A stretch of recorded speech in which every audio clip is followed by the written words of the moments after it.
कृष्णाय वासुदेवाय हरये परमात्मने प्रणतक्लेशनाशाय गोविन्दाय नमो नमः। हरे कृष्ण कृष्ण कृष्ण हरे हरे, हरे राम राम राम हरे हरे। हरे कृष्ण कृष्ण कृष्ण हरे हरे, हरे राम राम राम हरे हरे।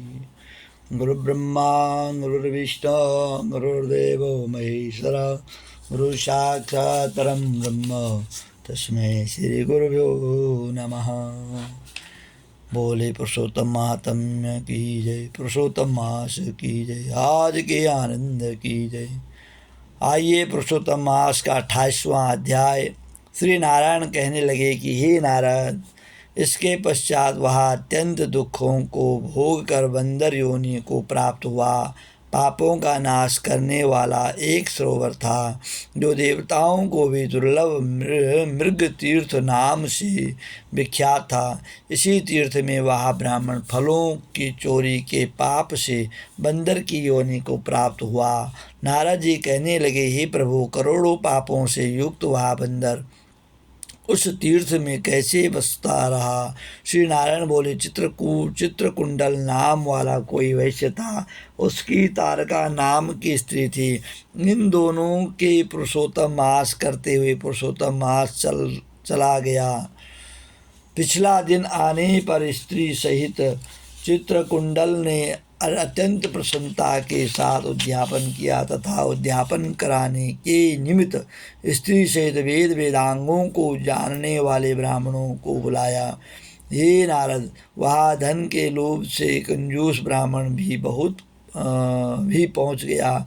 जब उद्यापन विधि समाप्त हो गई तो चित्रकुंडल वैश्य की स्त्री सहित ब्राह्मणों को अत्यधिक दान देकर प्रसन्न किया।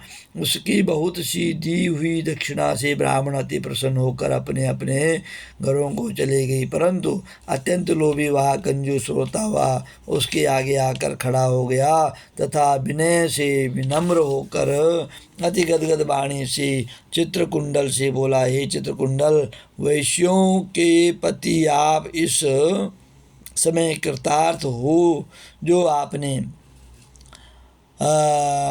पुरुषोत्तम का सेवन किया। आप जो हैं धनाढ्य हैं, ब्राह्मणों को बहुत सा धन दिया, किंतु मुझ भाग्यहीन को क्यों नहीं कुछ दिया। उस कंजूस के ऐसे वचन सुनकर उस व्यापारी ने कंजूस को भी बहुत सा धन दिया। उस ब्राह्मण ने इस धन को देकर पृथ्वी में गाड़ दिया। वहाँ पर उस लोभी ब्राह्मण ने पुरुषोत्तम महात्म्य के धन को लोभ से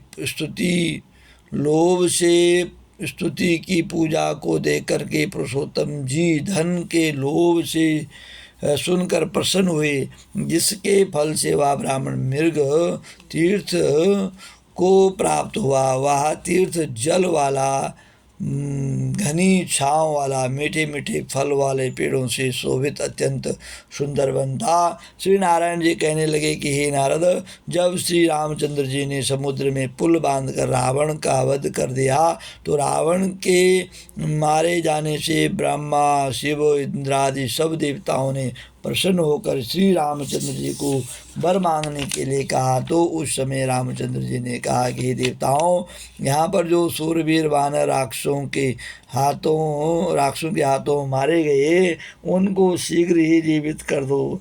इतना सुनते ही देवताओं ने अमृत की वर्षा करके सब वानरों को जीवित कर दिया।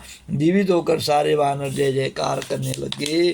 फिर श्री रामचंद्र जी विमान में बैठ करके चारों ओर खड़े हुए वानरों को कहने लगे, जहाँ जहाँ पर मेरे ये बहुत काल तक जीने वाले वानर बसेंगे, वहाँ वहाँ पुष्प फल वाले वृक्ष हो जाएंगे, नदी मीठे जल वाली हो जाएगी, शीतल सुंदर सरोवर होंगे। मेरी आज्ञा से तुम सब जाओ, तुमको कोई नहीं रोकेगा। हे नारद, फिर वह लोभी वानर पर्वत जैसा बढ़कर बहुत सी भूख और प्यास से युक्त होकर लोभी हो वन में विचरने लगा। जन्म से ही उसके मुख में पित्त की पीड़ा थी। उस पीड़ा से रात दिन उसके मुख से रुधिर बहता था।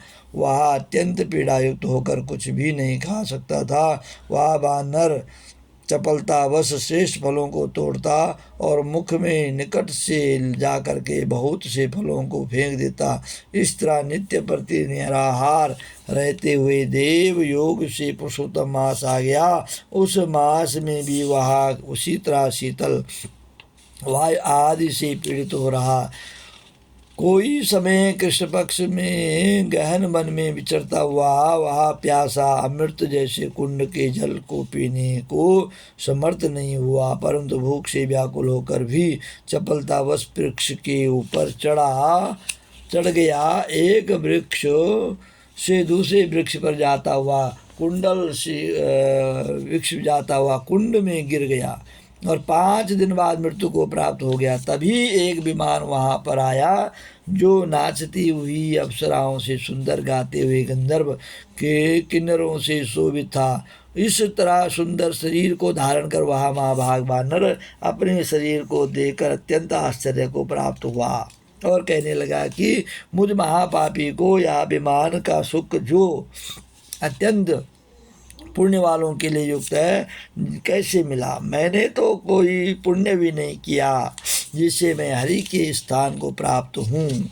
इस प्रकार से उस बंदर ने विचार किया।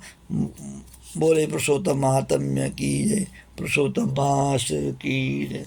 श्री कृष्ण गोविंद हरे मुरारी, हे नाथ नारायण वासुदेव।